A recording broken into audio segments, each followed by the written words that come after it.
Welcome to the How Does She Do It show. I am joined today by our inspiring guest, the trailblazing Dr. Erin King-Mullins. Welcome to the show. Hi, Kara. Thanks so much for having me on today. I'm excited about our conversation. I can't wait to dive in. And before I do, I want to let our listeners know a little bit about you. So, Dr. Erin King-Mullins graduated summa cum laude. She catapulted from Xavier University in Louisiana to the forefront of medicine at Emory University. Dr. King-Mullins didn't stop there. She's now a double board certified powerhouse in both general and colorectal surgery. But her accolades don't end with her impressive certifications. In fact, Dr. King-Mullins has pushed the boundaries of medical science and patient care, leaving her mark groundbreaking research and presentations. She's a beacon of leadership and innovation, holding key roles in prestigious organizations like the American Society of Colon and Rectal Surgeons and the Association of Women Surgeons, just to name a few. Now, away from the operating room, Dr. King-Mullins is the heart of a vibrant, blended family, balancing life's demands with grace and joy and any opportunity they can get to be on a sandy beach. So welcome once again, Dr. Erin King-Mullins. Thank you. Thank you. And we just took advantage of an opportunity to be on a sunny beach in January.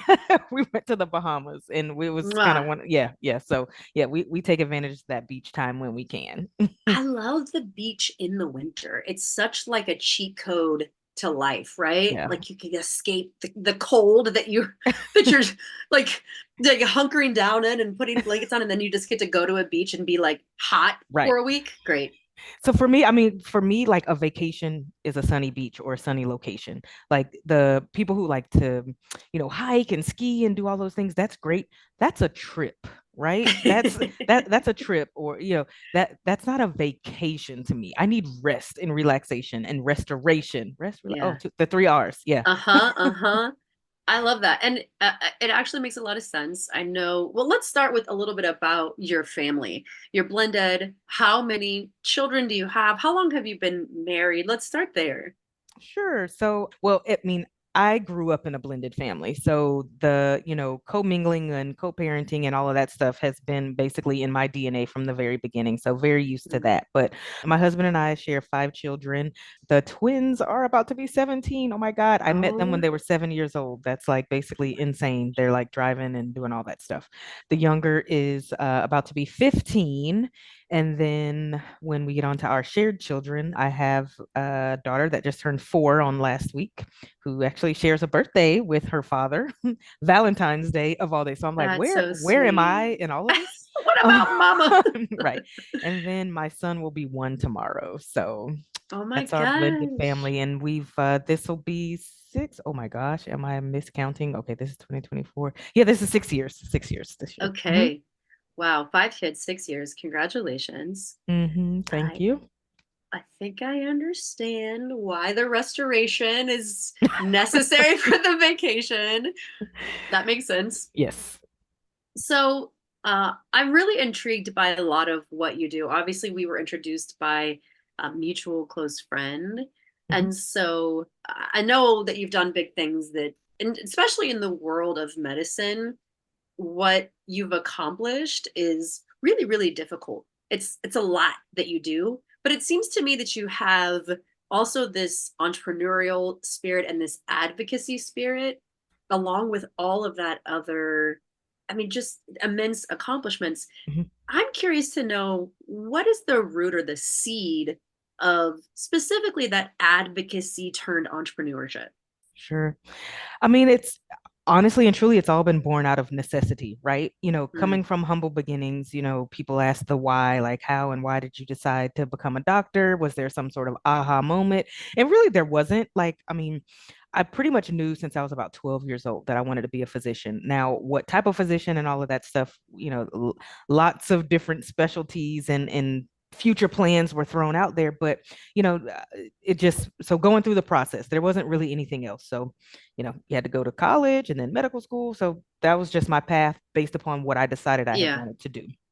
You know, I didn't really know that I would be interested in research initially until later. I didn't really know that I would be interested in being a practice owner, a business owner, and entrepreneur until later. And some of that was kind of forced upon me based upon, some of the changes that happened after having my daughter and COVID and just being an employee in that model and the accountability or lack thereof in some instances, Mm, and the way that patients are cared for when it's guided by a system and not really guided by that patient doctor relationship at the core. yeah. And seeing the disparities and knowing where I came from and what had to be afforded for me to even get here, I'm like, I just couldn't do it. So the God made it uncomfortable enough for me to make Ooh, me step out on faith, and here I am. want to do it. Want to do Mm-hmm. it. Yep. That's really interesting. I have to ask the question that I don't know the answer to, which is like, Sure. what is colorectal? Okay. Met? Can we just start there for me, please? Okay, let's do that. And that's a great question because I honestly didn't even know colorectal was a specialty until after I started my general surgery residency. Okay, so Okay. this was something that I learned later. But a colorectal surgeon becomes a general surgeon first. So after medical Okay. school, you enroll into a general surgery residency program, which is 5 years.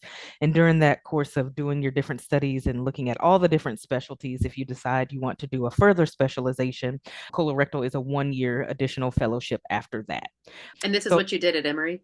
I did medical school at Emory. I did Oh, residency okay. back at home in Orlando because I thought I was going to be a trauma surgeon. So during medical school, I thought I was going to be a trauma surgeon. So there's a huge level 1 trauma center in Orlando where I'm from. And that's where I actually went back to do my residency. And about 6 months in, I was like, it's not for me. And I realize now in retrospect why that is. I mean, it's fun to wake up in the middle of the night and run and save somebody's life.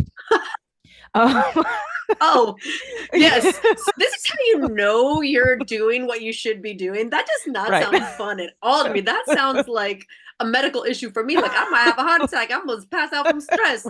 Okay. So while it's fun, it at the end it's very anticlimactic. You don't hear the end of the story a lot of times. If Mm, you're on call that night and you're not necessarily like on the trauma service or something, but hmm basically there's not a really a lasting relationship that's established after that. So while you may have done a major emergency surgery on that person, you may mm. honestly and truly never see them again in You life. don't know And how it ends. yep, you don't know how the So you don't story get ends. that satisfaction of like, Right. oh, I did the thing to save the person's life, or I get to watch their healing journey. You just do your part and then it's Yeah. like gone. Yeah, or it's Ooh. super short term. Like you may see them a few times while they're around in the hospital and stuff like that, but a lot of times they transition on to, whatever else, and you never know what the end of that story is. And so I look at, colorectal, it's first off, I have a little bit of ADD, undiagnosed, probably should be diagnosed, but I can't do the same thing the same way every single day. That's very monotonous and boring to me. Probably why Yeah. you like what you do, right? Yeah. A lot of Um, variety. It's yeah. important, Yeah. right? So I see patients in office. I counsel them on healthy living and dieting and eating. We do cancer prevention by me doing the colonoscopies, but I do those Oh. life-saving things as well. I do the surgery for colon cancer. But now I see the end of the story. I Hmm. walk them through that journey. And so I meet their family members. I counsel sometimes their family members. So it's much more of a relationship, and you get to see the long-term effects of what you did as Hmm. opposed as to the immediate. So Yeah. that's the colorectal specialty. Yeah. Okay. And so I want to dive into all of what you said about really being able to be part of the story and the journey. That's lovely. And yet I still have a question about the colorectal aspect of it. Yeah. Who who comes to you or who is showing up at the wellness center? Anybody and everybody. So, 17 and up, put it that way. That's only my cutoff. I don't do pediatrics, but everybody has a colon. Pretty much, unless it's been removed or, there's various other reasons, but pretty much everybody has a colon and or rectum, right? So Uh-huh. hemorrhoids, I see those patients. So young people, for whatever reason, people who have constipation. So sometimes it's not, so Oh, maybe interesting. only about 70% of people that see a colorectal surgeon actually need surgery. Okay. Okay. We do a lot of counseling and discussion and guiding. So just because you have a hemorrhoid issue doesn't necessarily mean you need surgery, but you may need a specialist to help guide you on how to manage it and prevent it from getting worse. Women, unfortunately, to some degree, our lot in life after bearing children, we can have some difficulties down there with what we call as the pelvic floor. Oh We yeah. can have difficulties managing So you bowels, you do controlling pelvic floor bowels. work as well? Yeah, I do some of the surgeries and procedures for incontinence, Ooh. rectoseals, prolapse, like all of Okay, those yeah, things yeah, that yeah. happen. And sometimes Hmm. I have to do that in combination with, a urologist or a gynecologist, if they have multiple things going on. But yeah, I mean, anybody and everybody from I said when I have to file my like registration with my license and they ask, what ages do you treat? And I literally say from 17 to 99. Yeah. Okay, interesting. All right. I think I understand now. Yeah. So, man, I have to ask this another question like of all of the parts of the body that you could choose to study, why did you decide to go with the backside? It found me, and again, going back to doing those different rotations and exploring the different specialties, this is the only one that I found that, I mean, and I'm sure everybody can probably have the same argument, but it literally is like everything. Like, I feel like so many different specialties within medicine merge with colorectal. So again, we Ooh, talk about, the prevention and dietary counseling and just healthy lifestyle and eating because people are like, how do I get colon cancer, or why am I constipated, or why do I have diarrhea? So you talk about, those types of things. We do, someone gets a crazy super angry hemorrhoid and they really have a pain in the can I say but well in the butt for a you can say long whatever you time. want to say, girl. And they really have that pain down there for a long time, and it's almost like an immediate fix. Sometimes I can do stuff in the office and they walk out like completely a different person. But then there's a huge then I'm the plumber, I'm the electrician. If I'm doing the surgery for colon cancer, I'm literally like taking out a part of their body and Wow. reconnecting them and reconstructing them in a way that I can either change their functional life if they're having issues controlling their bowels, or saving their life if it's, cancer. And then, there are emergency situations, and there's situations where patients end up with a colostomy bag or an ostomy bag. And Hmm. that's very life changing. And there's a lot of counseling and hand holding and just conversations that have to go through that. And you have to sometimes meet people in deep, dark places and trying to get them on board with, advocating for themselves Hmm. and really sharing with you what they're feeling, what they're experiencing, and what their goals are in Yeah. treatment with you. So, I mean, for me, it's the epitome of medicine because it connects all of those things together. This is really interesting. I'll say, I think maybe it's not just me, but I think that a lot of physicians these days in the mainstream media, we kind of are not, can I, this is no pun Yeah, intended, we poo poo it. We're like, oh, but I can ask ChatGPT or I can go to WebMD if that's still a thing. Like, I think that maybe we've lost some faith in the Western medical system. And one of the things you're saying that really has me thinking about the value of a physician is that care element, right? Like, I haven't been to the doctor in a long time. Like, I had home births. So, I didn't go into a hospital for either of them. But I think about the last time I went to see a doctor, a medical doctor, sure. and I remember feeling like this person did not care about me Yeah. or my children. Hmm. And I think that's a lot of what's maybe feeding into the way people are feeling, kind of, at least, according to like the mass media, right? How Right. it's being fed to us. So the perspective that you're sharing, which is like, I actually care about the entire journey of a patient. I care about the research that goes into solving the problems. I can get it from literally the beginning and I can save somebody's life. Erin,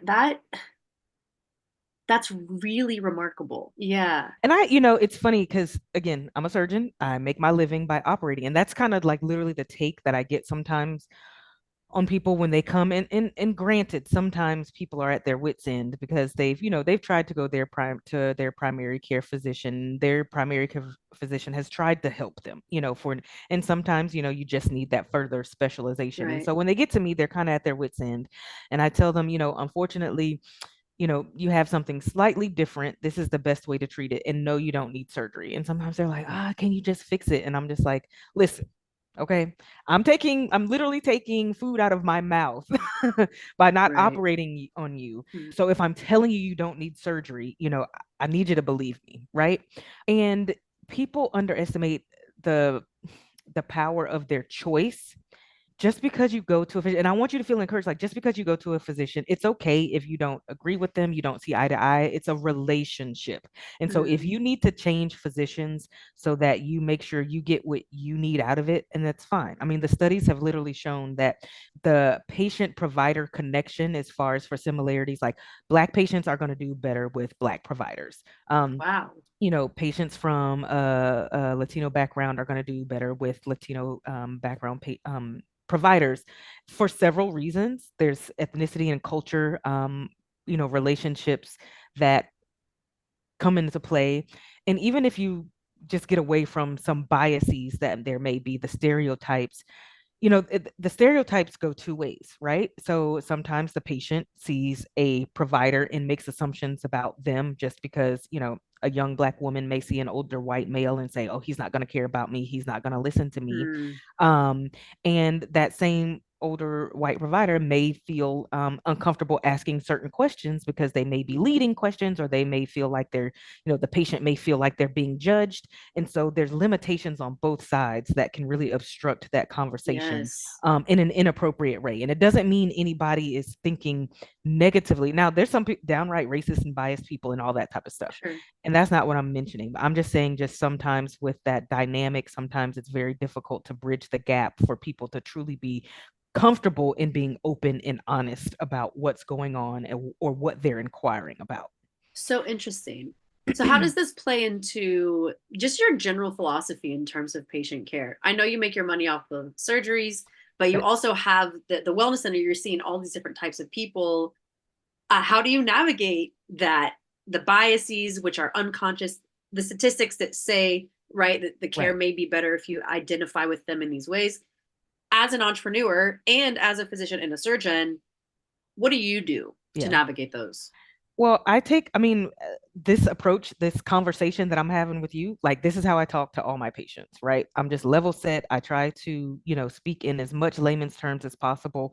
I frequently ask patients, not all the time, some people are uncomfortable, but I frequently ask patients, hey, what do you do for a living? And that kind of really lets me know basically a little bit about their lifestyle. Or I ask them a lot of times, right before I examine them, they're in a really uncomfortable position. I'm like, hey, are you from Georgia? And they're like, no, actually, I'm from here, here, here. And then, I find out I've met a ton of patients that are literally from within 10 miles of like the very small town that I grew up in Florida. So, Mm, just, sitting down when you're having the conversation, not having that doctor speak. When you come in right. and we're always late, and it's by no fault of our own, I promise we always have every intention of being on time, but just walking in and saying, hey, I'm so sorry I'm late. Something went over, but now's your time. How can I help you? Why are you here today? What is the, and just, and again, there are some patients who still request to see a second opinion or whatever. There's some patients that still request to see another provider, but, Yeah. I've seen family members of celebrities and not even known until that celebrity has shown up to pick them up from a surgery or something like that. And, people are like, oh, didn't you know that? I'm like, no, because I treated that person the same as I did Mm, the person that, works in the environmental services at the hospital. You never right. know who's there. Yeah. Yeah. Yeah. That's so interesting. So okay, we get it. You are really concerned about giving good quality care to the 17 to 99-year-old who may walk through your door with any issue from diet all the way to life-saving surgery. Okay. You care. And that's apparent. I think anybody that's listening or watching this will see you have a sincerity, a confidence. You got the thing that you would want your physician to have, especially a surgeon. Okay, we get that. But Erin, how? Like, I get that you care deeply about this, but with 5 kids, oh, like, tell me what happened at the point when you said, you know what, I am going to do my own practice instead of living under the comfort of somebody else running the business, somebody else doing all of those things, and me just fitting in, coming in, doing my job, and leaving so I can, you know, last time I saw you, you were very pregnant. I'm pretty sure you gave birth like weeks after I saw you. Why do this like very difficult thing? So I guess there's two ways to look at it. Number one, you would think that when you're in a certain situation that you can just show up and do the work and leave. And it didn't become that way. Things just got really bogged down. There's a lots of shortages and strain everywhere.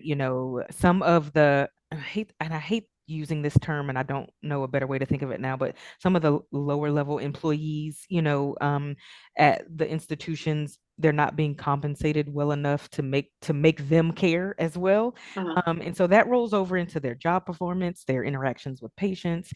And so I found myself in a situation where I was still, just like I am now, still having to work after I go home, with running the whole business. I was still doing that then. And I'm just like, Hmm. why am I doing all like I should not Hmm. be doing some of the things that this, Right.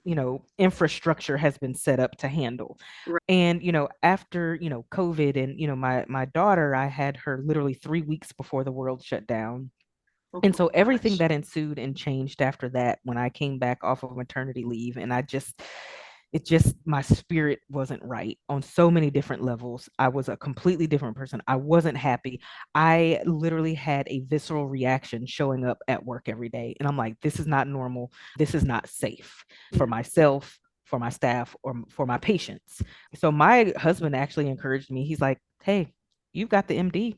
Pick up, do whatever you got to do. Like if you got to leave, start your own. Like, just you have the skill set that's required to continue doing what you're doing wherever it needs to happen. Wow. And I had never honestly and truly, thought about it that way, because when you go through all of these institutions, right, to get your degree, Right. college, med school. I mean, I tell people I've been on the grind since kindergarten. Okay. I've had a directed path. You have these steps and these goals and Yeah. these achievements, the things that you have to do. And so thinking outside of that box, thinking private practice, like what? Like owning my own, what? Like, what does that sound like? And now that has actually afforded me a better opportunity to show up and be there for my family, Mm. because I have established a culture of staff that my patients absolutely love. Like they love the fact that someone answers the phone when they call. Mm. They may get put on hold, but someone answers the phone. They call them back. They're very personable. They're greeting. These are people that have been in the game for a minute, like well before me. Some of them have been my day ones to help guide me through the practice of medicine. So that support staff and that culture and that relationship. And if stuff happens, you know, my school flooded last week. The daycare flooded. I'm on my way to. I'm like, I got two kids in the back seat, and you're telling me I can't bring them. What? And so Oof. I'm like calling around and trying to figure out. And I've taken my daughter with me on rounds at the hospital, and the nurses have gotten to meet her and given her coloring books and stuff like that. So Yeah. when your patients and your colleagues in the world around you see what you prioritize in your family and in your care of patients, and that you consider yourself as human first, Yeah. they're then going to realize that, oh, this person actually considers me as a human first. I'm not just a chart or a number, or Yeah. so it, it It's like a trickle down effect. It's yeah, like it's a mirror. hmm Yeah. you've decided you left the institution, which was a challenge because you've been in institutions forever to get to this place. So you Right. make the leap to do your really own ecosystem, to create your own institution, if you will, and you lead with essentially the idea of family. And like we talked about, you being a part of a blended family your whole life, it's like maybe you possess certain skill sets that allow you to create that culture with even your staff, with even your patients, that does make people feel warm and welcome and included even at your job, right? Yeah. Yeah. So take me through the transition, because so some of our listeners are high achieving women just like you, who are wanting to take the leap and to do something where they have more freedom, where they have more control, more influence over their life at home, their time, and really the impact they have. And I think a lot of people are afraid of that transition. Like in your Yeah. case, you said your husband encouraged it, but what was it actually like? And give us as much detail as you can about the moment that you made the decision to leave and what it was like getting to where you are right now. Yeah. You know, it it grew into a pretty devastating experience Mm, after coming back from maternity leave and, with COVID and limiting some of my ability to do operations and things like that. Obviously the hospital was shut down for many reasons. So some of the contractual things that came into play after that, the agreements, the productivity, it was challenging during that time, as it was for everybody. And so some of the conversations that came out of that, between myself and the employer really just made me realize that I was not valued as a person. I felt like a cog in the wheel. ooh. And then, being at the place, where I had trained, that I had literally done my fellowship and then stayed on after, I had some support from certain people, and not it wasn't it was the silence. The silence was Mm, so, like, deafening. Like, the people that could literally make all the world of the difference silent. And I'm like, what? Because if you consider, like, I was that person, I was like everybody was a lot older than me, so more established, this and that. So, I was young and hungry, and when I first started, I wasn't married, didn't have kids, and so I was like, oh, I can do this, I can do that. I signed up for all the things, almost never said no, treated everybody, like I was the one texting everybody. I knew everybody's birthday, and so even if, I'm like, whoever, I'm texting happy birthday, staff, colleagues, partners, everybody, or whatever. And so just to get into a situation after COVID, a brand new baby, life has changed, and just to feel the deafness, it was exquisitely devastating to know, as a high achieving person, you've done everything right, have never been in quote unquote trouble, no inquiries on your license, no, lawsuits, no major patient care issues or quality issues. And to really feel like someone can just drop you, it was just like, mm, hmm. And so there was a little bit of a dark period there where you're just like, how did I get here? Like, I didn't do anything. Like, right. it'd be different if you had done something. And so Sure. that was kind of really where, my husband was like, this is not sustainable. Like, So you let as me you ask are. about the relationship to being a new mom. Like, how Right. did motherhood play into, especially the devastation? The motherhood made me have to put her and my family, above all else. And then until, at that point in time, I had been a bonus mom, right? So I had my bonus daughters, but, the physical act of giving birth and Oh having this, yeah, like, live human being in your hand that you it's are, like, formative.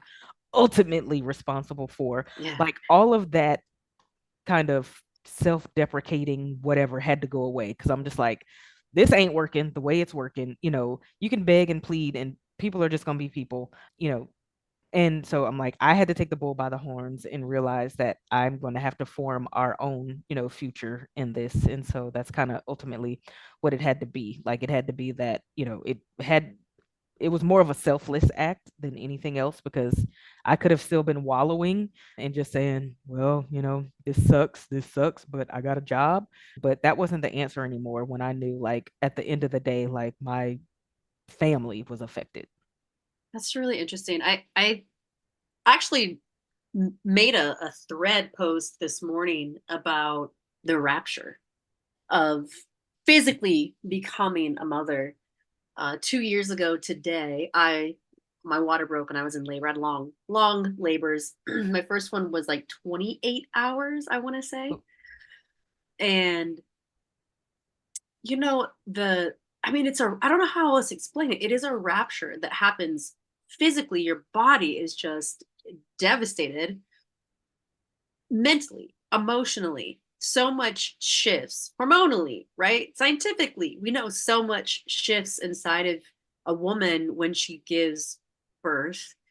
And I know that in my own experience, the person that I had been as a single entrepreneur with a lot of ambition, a lot of passion for what I do, it got tossed in the midst of all of the things that happen now because of that rapture, the postpartum, what it's like to parent, what it's like to deeply desire to be selfless to care for this thing, and then also to parent with your husband, in your case, blended family as well, and the complexities of that.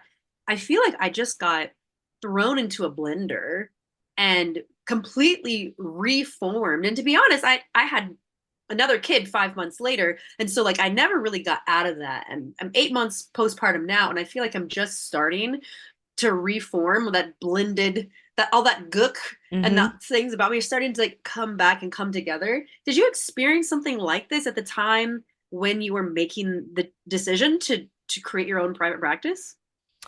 So and I don't know how, COVID just threw everything off. And I don't know how much of what I experienced was like normal postpartum stuff versus postpartum in the pandemic. But I'll Mm, tell you, I did experience the pandemic as having some blessings and some curses. And while I am devastated by how it affected lots of people and all of the yeah. lives that were lost, I can't help but be thankful for the closeness that it allowed the family to take immediately after, because we were grounded.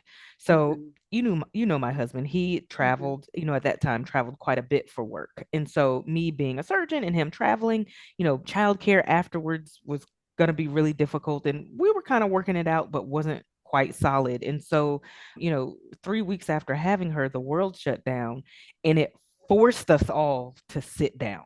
Right. Mm, So not only like, I'm already, and I was like so worried about, oh my gosh, I'm taking 12 weeks of maternity leave. Now my partners are going to have to take over all of my patients, and now all of my work is going to become their work. And like, this is what's, so that's like, I'm trying to take care of this baby, but I'm also worried about my patients and what's going to now get pushed on to other people. And so it really forced me to sit down and kind of just, I'm like, well, nobody's doing anything anyway. So it was, so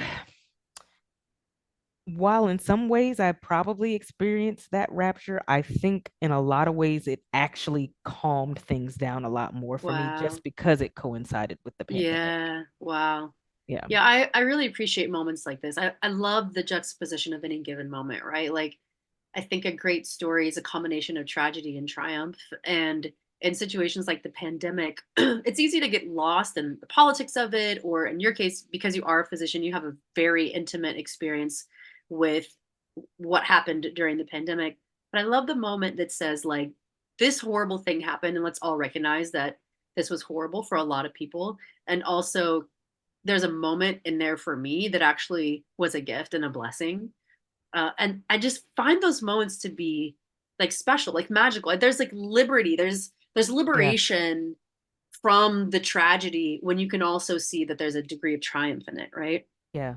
Because I remember, so, and it was devastating. So when I did, so yeah, and then the world shut down, and I was like, okay, we're America. We got most of all the major medical advancements. So they'll get this figured out within 12 weeks by the time it's time for me to return to work. So I was We were like, all phew. so helpful, Right. I was just right? like, we'll be good. May, I was like, okay, I'm slated to go back in May. We'll be good. So apparently not. Yeah. And, my first week back, I'm on call, and I have to do an emergency surgery on a patient who had a ruptured colon, who was COVID positive. Oh And at gosh. that point, and the COVID is carried in the GI tract as well. And they actually, during that time period, had paused us from doing like elective, regular routine screening colonoscopies, because they were concerned that it was, spreading in the air with the colonoscopies. So I'm like, I got a 3-month-old at home, and I'm about to go in this operate. Like, do you ever remember that movie? What was that movie? Outbreak or something, when they were talking about the Uh-huh. Ebola. Like, when I tell you, like, I was covered like with like everything. I don't know how I was able to breathe.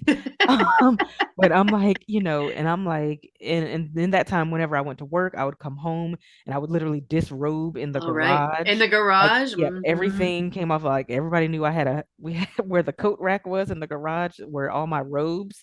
So I'd come in and, you know, drop all my dirty stuff there and put the robe on and go straight to the room and take like Wild. the most like I don't know how I don't have third-degree burns hot shower, My because gosh. I'm just like, because I'm breastfeeding, I'm trying to breastfeed, Oh my God. I'm like, That is so so much. I'm like, yeah, I just, but we made it through.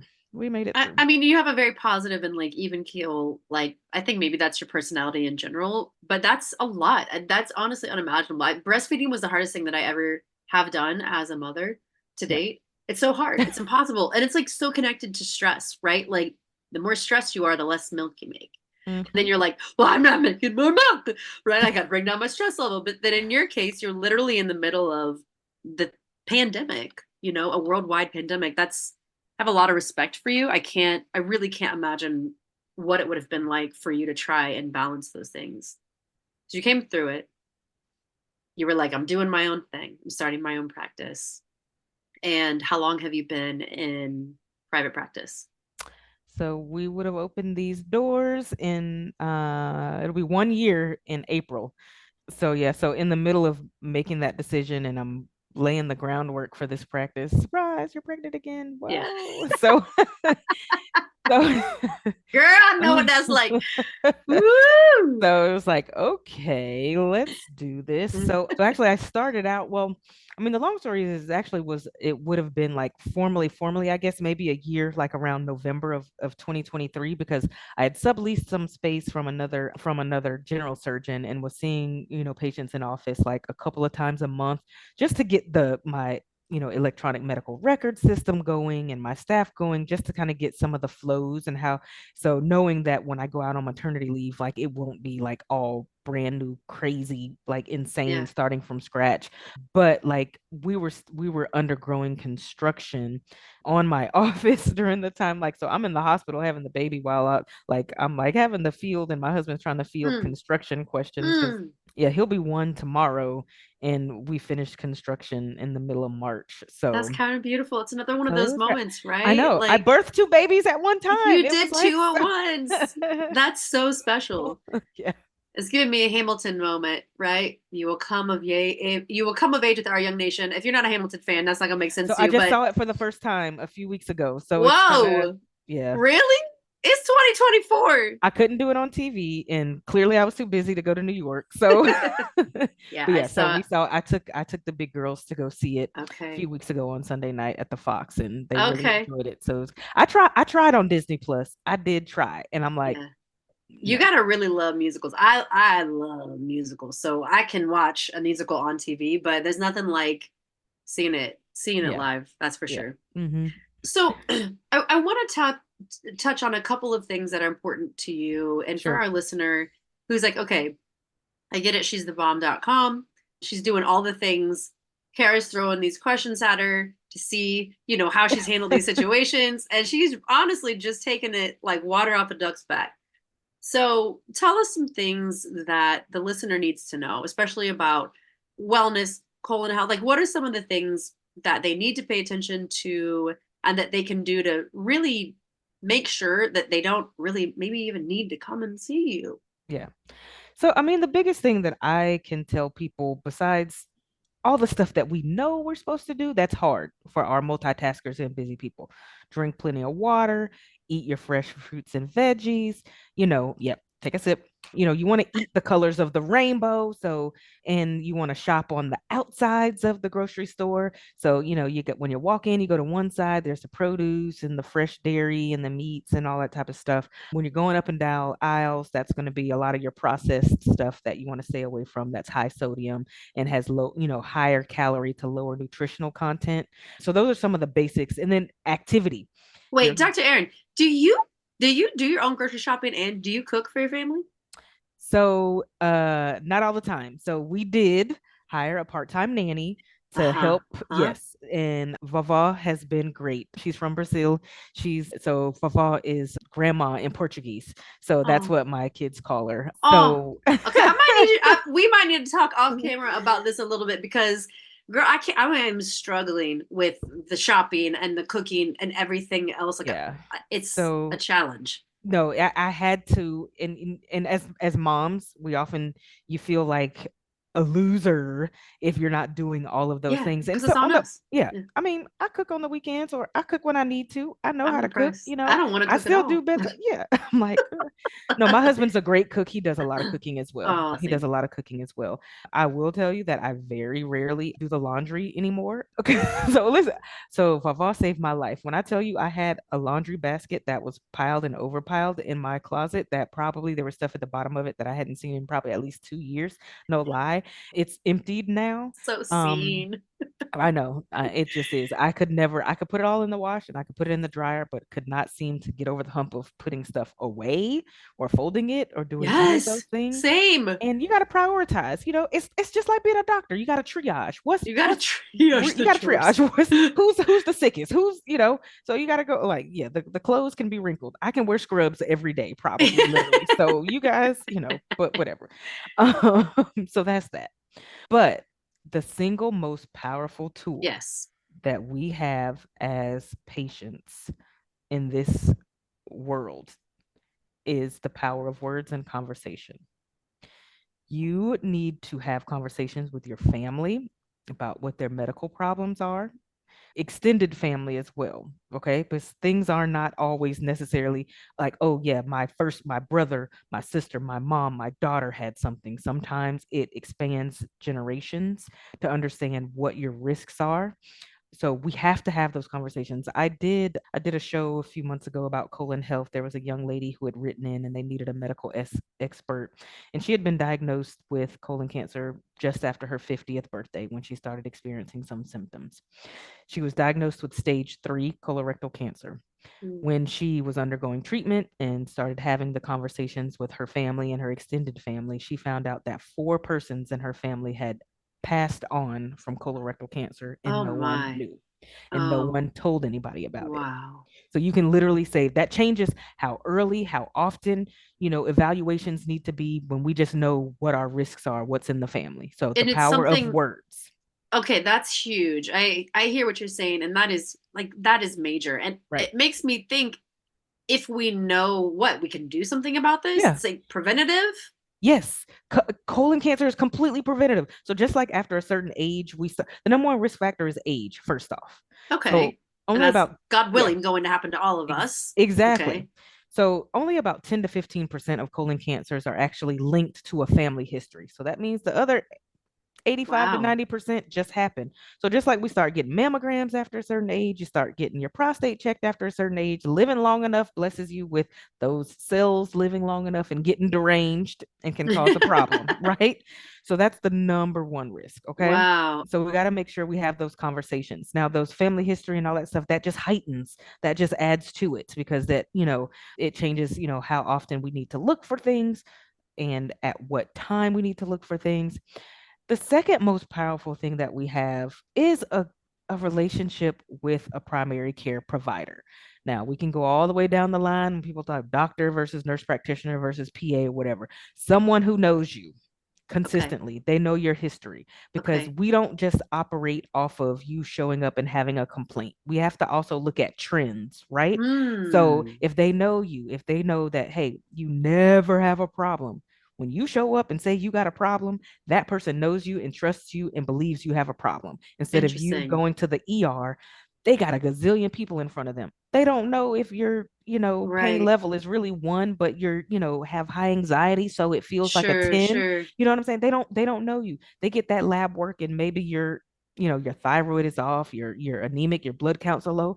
They don't know if that's normal for you or if that's a really serious situation. They don't know your Right. trends. So what are we So so are we talking, like annual physical type of yes. situation? Yes. Okay. Yes. You get those annual physical, you get those annual labs. You can prevent, if your blood sugar's creeping up, hey, we got to intervene before you get Okay. full on diabetes. We know your blood counts are draining down. Hey, why are we losing blood? Why are you, or you're complaining I that you're appreciate super this. tired. Your Yeah, your weight has changed significantly. Like, right. what is causing this? No, I appreciate this. I to be honest with you, I was always like, why do I need to come in for a physical if there's nothing wrong with me? But I get it. Okay. Talk, build a relationship with a primary care provider. Anything else? Talk. Mm, okay. This has been really enlightening for me. I probably got some questions I'm going to just like pose your way afterwards, just so Sure. to make sure I understand, some like maybe more intimate personal questions, not to like, obviously, we have a mutual friend who's a physician and she does not like it when people come to her asking her medical questions. But so not to do that, but I do have some questions for you. Yeah. And in the meantime, listen, if people are listening and they're like, how do I get in touch with Dr. King-Mullins? Like, I want to be on her podcast. I want to know more about this. I need more education. Or if they just want to reach you personally, how would they find you?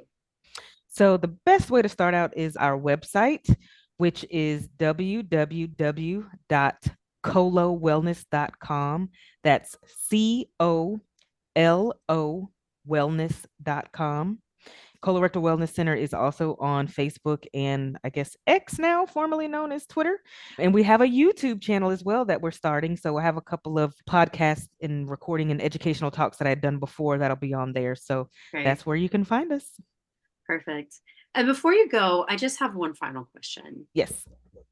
Like you handled everything with grace. You've got 5 kids, blended family, you're a wife, you're a physician, you're a researcher, you're an advocate, you're an entrepreneur. You survived the pandemic. You've done all of these things. You really do live a big life. So, how do you do it? I wake up in the morning and put one foot down. And if the other one moves with it, then I guess it's time to keep going. And that's Wow. pretty much it. Oh, shoot. I forgot to tell you. I wrote a book, a children's book. They got to go get my book. Tell us about the book. Sorry. And she's an author. We forgot Books. to add this to it. Oh, shoot. 2 books. Okay. So the first one is Mommy, I Made a Boo Boo. And it's and that's about digestive health and that it's normal to pass waste and some people pass it differently and you can learn about the digestive organs. And the concept behind it is to get kids involved early in these conversations and to help teach the whole family.